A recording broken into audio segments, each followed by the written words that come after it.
Hi everybody, my name is Alex and this is my 1970s Honda CB750. This is my Chihuahua Hero.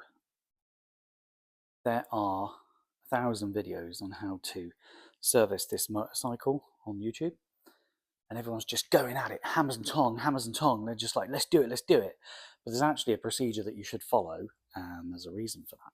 So let's get First of all, we're going to start with the oil tank, which is located here on the Hondas. So we're going to work our way down. We'll start with the oil tank, then with the engine, then with the dreaded oil filter. And I've got a fantastic technique on these for you. Because as you can see, I'm using the dreaded square, which was original to this motorcycle in 1978. That'd be the ignition key then. Pop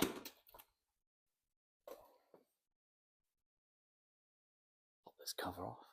And yeah, this cover does have a crack, which was repaired in the past, but it's how I got the bike. It's the last thing to do.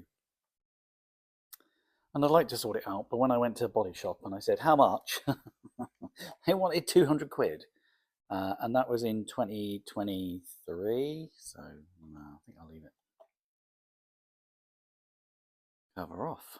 There's our drain bolt at the bottom. It's a 17mm. Nobody likes draining these down because they make an awful mess. I'm going to route around here. I'm pretty sure you can't, right. I thought I had. It's not here, I'll keep looking. Right on the side. I had a long tubey thing. That is going to be perfect. And then something to decant the oil into.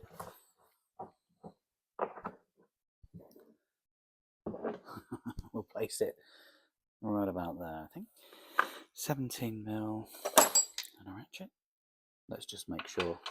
Yes, it is. Oh, my memory works. Amazing.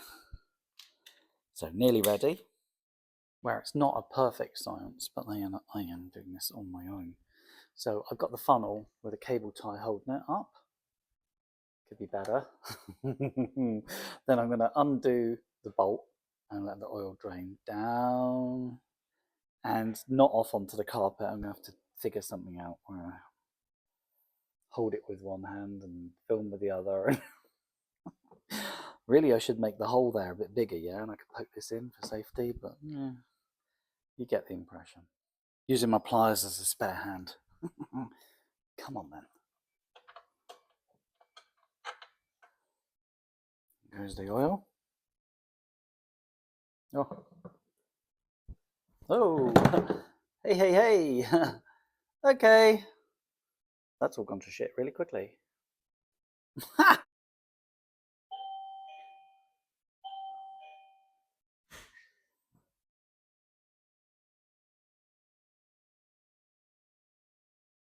Right. Well, that didn't work out as beautifully as I wanted it to, but at least I didn't get any oil on the carpet. But it seems that this funnel can't handle the flow. Joy of joys. And I'd rather show you all my mistakes. And hopefully you learn from it. I know I will. These aren't magnetic, so it's pretty pointless trying to look for swarf. It's just that O-ring in there that keeps the oil from dripping out. I think it's had a long enough time to drip. Let's get this back in. So I don't mind the oil being on the chassis. It's really not going to cause it any problems. I'd rather not spray brake cleaner on the chassis components. It's just, if it was to ingress into the swing arm bearings or anything like that, it's not worth it. So just a gentle wipe down. But when it comes to the exhausts, it's definitely worth a little toot.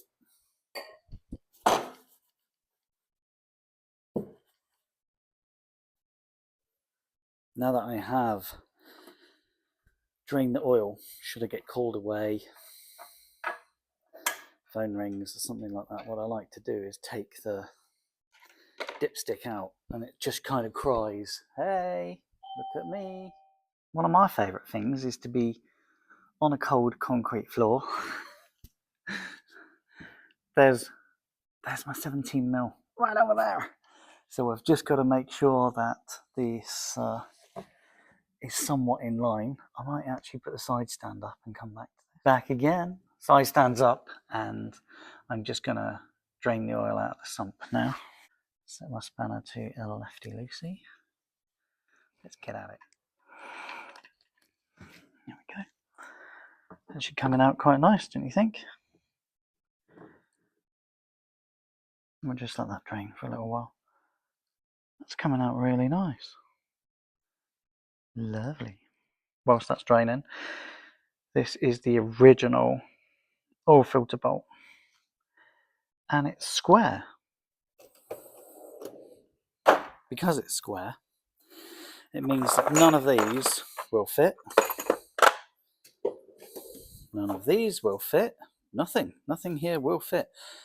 Not even a super duper e-Torx.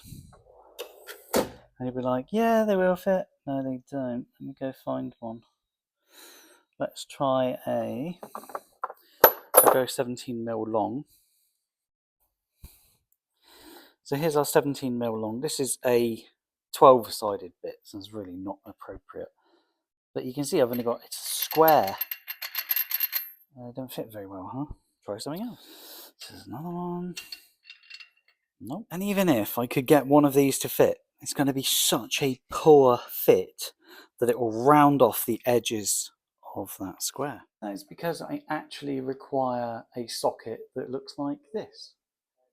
You can see how it's square. It's got 8 points on it, not 6. So that's where you could put your extension or your ratchet into it, which is fine, but that's the actual style of socket I need. Mostly available on the internet. This one's £12 plus postage, 14mm. If you were to go online, absolutely nobody has these as a set. So there's no square sockets as a set. You have to buy them individually, unless you're in the States, and then they're even quite as expensive over there. Let me just get a couple of 14s, and I'll show you a way around it that everyone tells you you're not allowed to do. All right, here we are. It's ultra common. Yes, I've got a hammer. It's ultra common for these bolts to seize up in the oil filter. It's so common. And everyone will tell you, and if you go look at the videos on how to oil change these bikes, everyone will tell you not to use an open-ended spanner. Do not do it, because you'll end up rounding it off as these two bits open up from each other. The two teeth kind of open up. And what you actually need to do is put an open-ended spanner on the nut there, and you need to shock it off with a hammer, but you're not going to loosen it off with the hammer, you're going to shock it. But that's your problem. It's going to open up and it's going to damage the spanner and round off your bolt. So what you do is use a pair of mole grips. Shunk. You can see these just happen to look like the exact size. So connect a set of mole grips to your spanner, lock it into position hard so that it literally grips the outside of your spanner and stops those two teeth from opening. And then, assuming that wasn't in the way, you could go bop, bop, bop, and just knock it off and see whether it starts turning. And for me, it's worked every time. There we go. I might get a little drip of oil now. Swap over to my open-ended 14.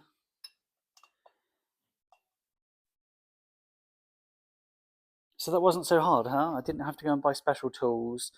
All I needed was a long 14, set of mole grips to chomp the jaws, chomp on them, and then just a couple of bop, bop, bops with your hammer.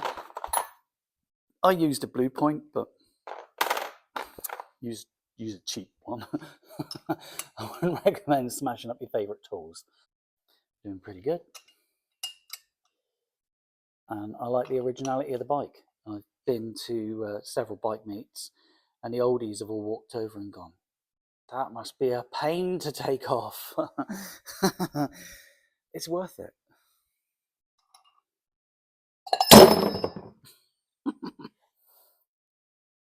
Nice. Right, I've got us a little area we can work in. Let's have you over here. This filter housing not only helps cool the oil with these lovely fins, but it has several O-rings going through it in order to keep the oil contained. So I want to get this oil filter out. Let's have a little go. Don't mind destroying it in the process if I have to, but sometimes they put up a fight, and this one certainly is. If you want to use a screwdriver, that's entirely up to you. You can put one either side and help prise it out. But I find that the age of the motorcycle and the fact that this aluminium is nearly as old as me, whoa, makes me a lot more cautious about my actions. Oh, there we go. It just takes a little time to work it out. And again, it's going to be holding on to a little bit of oil. So I'm just going to put this to one side. So I'm just going to have a look through the oil filter now. You can tell the heat's really gotten to it because it's quite, yeah. Generally, they're still pliable, but at least it was a K&N filter and has done its job. I'd be more upset if it hadn't done its job. The housing itself has a spring behind the filter, and then this is that bolt that goes all the way through. And you can see that it's got an O-ring on it. Just having a look at the threads to make sure they're okay.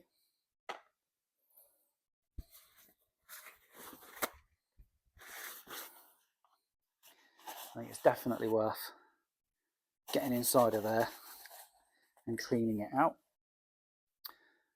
I'm opting for a K&N, I was going to say, I'm so sorry, high flow,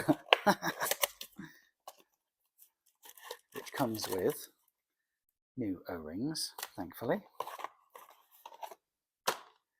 Right. Let's pop these O-rings out. Just using a tiny pick. It doesn't hurt at this point, just to do a quick examination of the O-rings. What I'm looking for is how flat is the O-ring? Has it been flattened? The O-ring on the bolt that holds the assembly together is flat. Look at that. It's hardly doing its job. So if I don't change it now, it's going to fail at some point soon. So I'm just going to use a pick to help remove it. Once I've caught it, I'll just pull it off.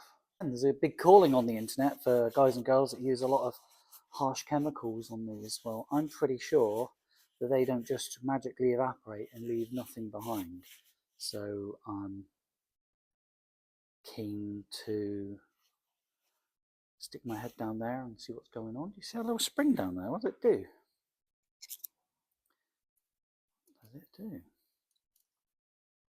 there like a bypass or something? What does it do?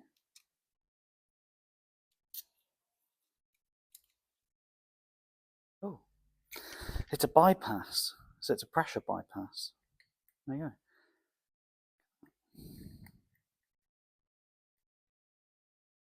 And thankfully it's working. That's a lot of pressure I had to put on it though, but I'd like to think I've got it moving now. I personally don't believe that coating these parts in brake cleaner leaves nothing behind. It does, it leaves something behind. Right. Let's get our new O-rings on as you watch my glove dissolve in front of your eyes.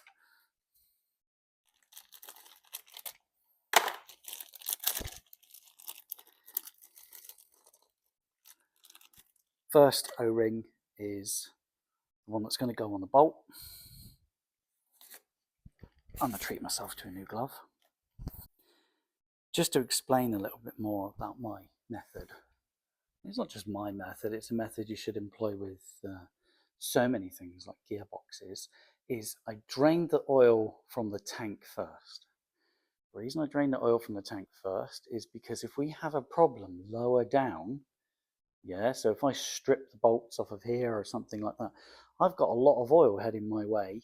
It will get there in its own good time. Yeah, you've got to get through the pump. Yeah, insert excuse here, but it will make its way there. So I start at the top and drain. I go to the engine. I drain. If I had a problem with the sump pump, I'm not going to have a deluge of 3 litres of oil coming chasing after me. I think it's 3 litres. I'll check it. And then when it comes to the oil filter itself, if that strips off or something like that, I don't have a whole load of oil heading my way. I just have drained, drained. Oh my gosh, I've got a problem. I can stop at that point and say, okay, fine. I'm just going to replace the oil in the engine and the tank just for now until I get this resolved or I get a tool for it or something like that. And then I'll come and relook at this oil change. As you saw, the condition of the oil filter that came out of my Honda, that oil filter has actually been in my motorcycle for 3 years.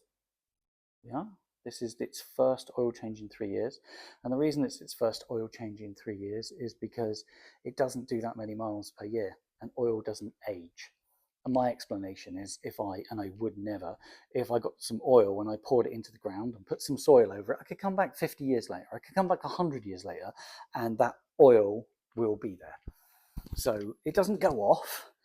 I do check the quality of it. So I do dip the tank every so often and I can see my oil aging, given that over the last couple of years, because of the way the world's been, you know, with COVIDity and all that sort of stuff, the bike hasn't seen the road that often. It's going to this year. So that's why I'm cracking on with an oil filter. I think it would be an environmental disaster if I took an old motorcycle like this and changed its filter and changed its oil every year when it's doing 200 miles, 160 miles, 140 miles. It's not really worth changing all of those parts and using up and consuming all of that oil. So it's been there for a few years and it's looking peachy. I might just give this area a bit of a wipe down because I wouldn't want to put this filter housing back on to then have any grit on the O-rings or anything like that. So I will give that a gentle wipe down with a bit of towel. Right, let's reassemble. Reassembly is fairly straightforward in the respect that I can take my new O-ring and dip it in some fresh oil. I tend to use fresh oil rather than oil from the vehicle because that's got contaminants in it. And again, I could be allowing something to ingress in. And then I'll probably end up damaging my new gloves now. I'll get that O-ring over. You just got to be careful with the threads because they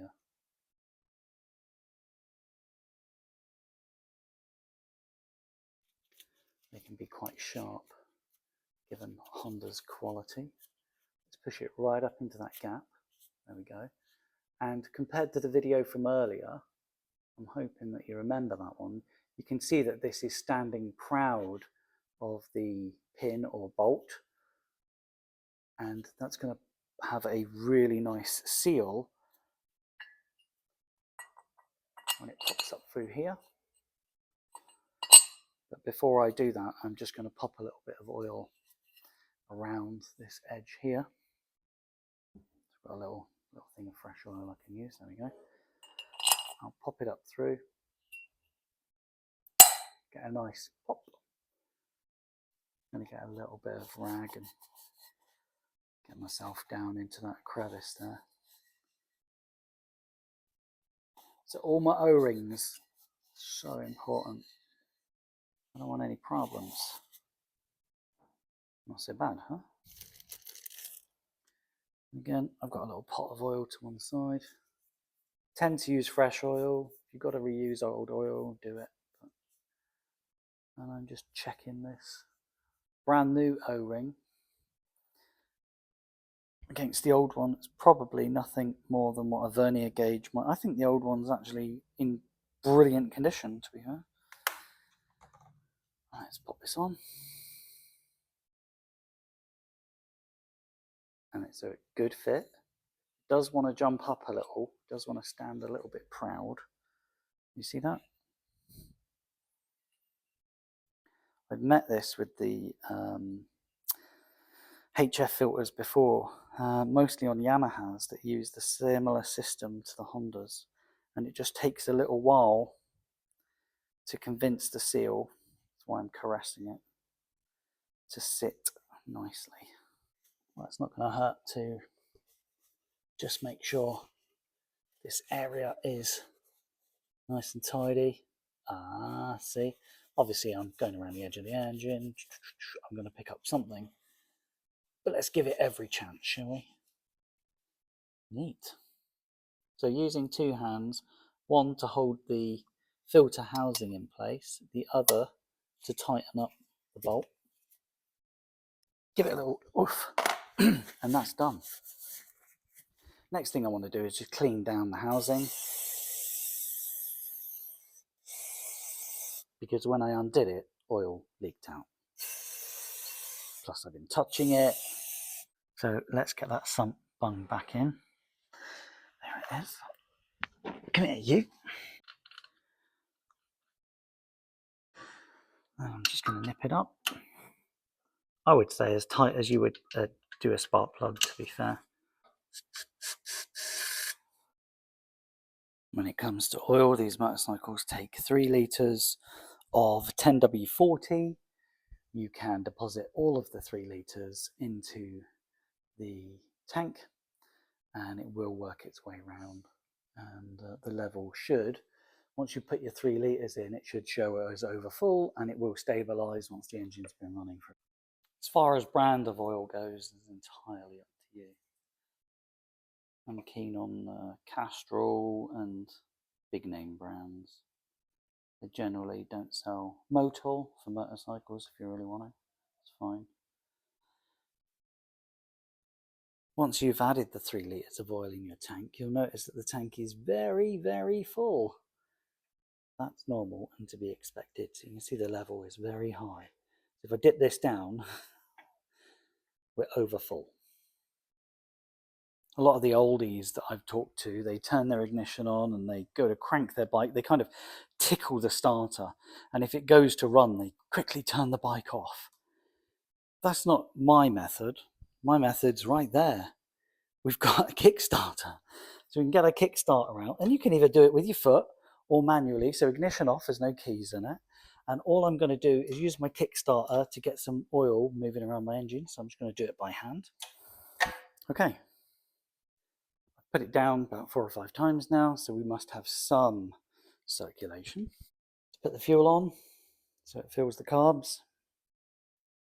Turn my power on. I've got one of these quick disconnects, so I can just turn it on and off if I need to. Because it's an old bike and it gets laid up a lot. Turn my ignition on, give it some choke, crank it.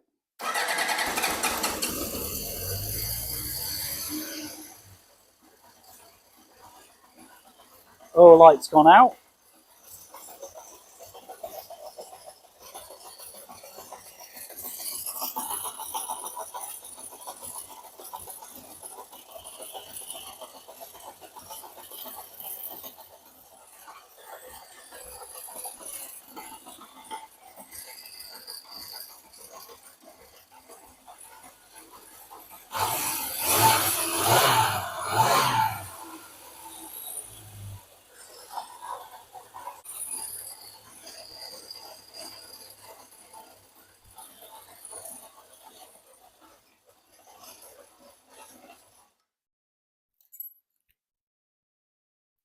Looks like the filter and sump bung are fine.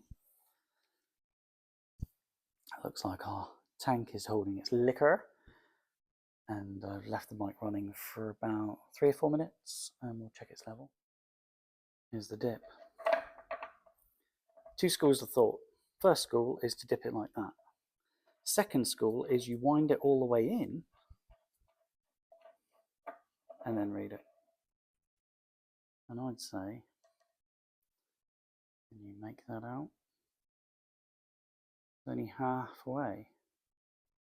Should we give it some more oil? I think we should. What I've ended up doing is adding an extra 1/4 litre, and now we're 3/4 full. I might run the bike again for another 3 or 4 minutes and then recheck.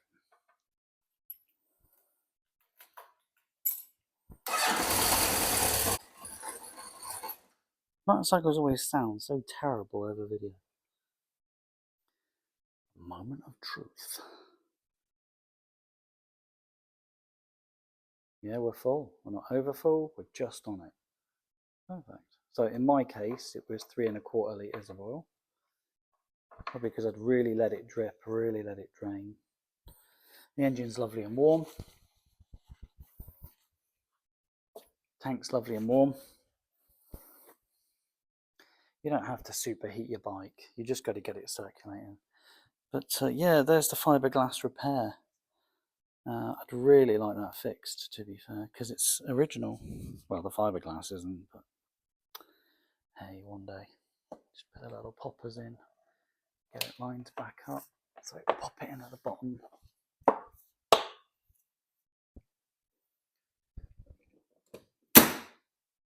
Well, I'm happy to report we've all done a really good job.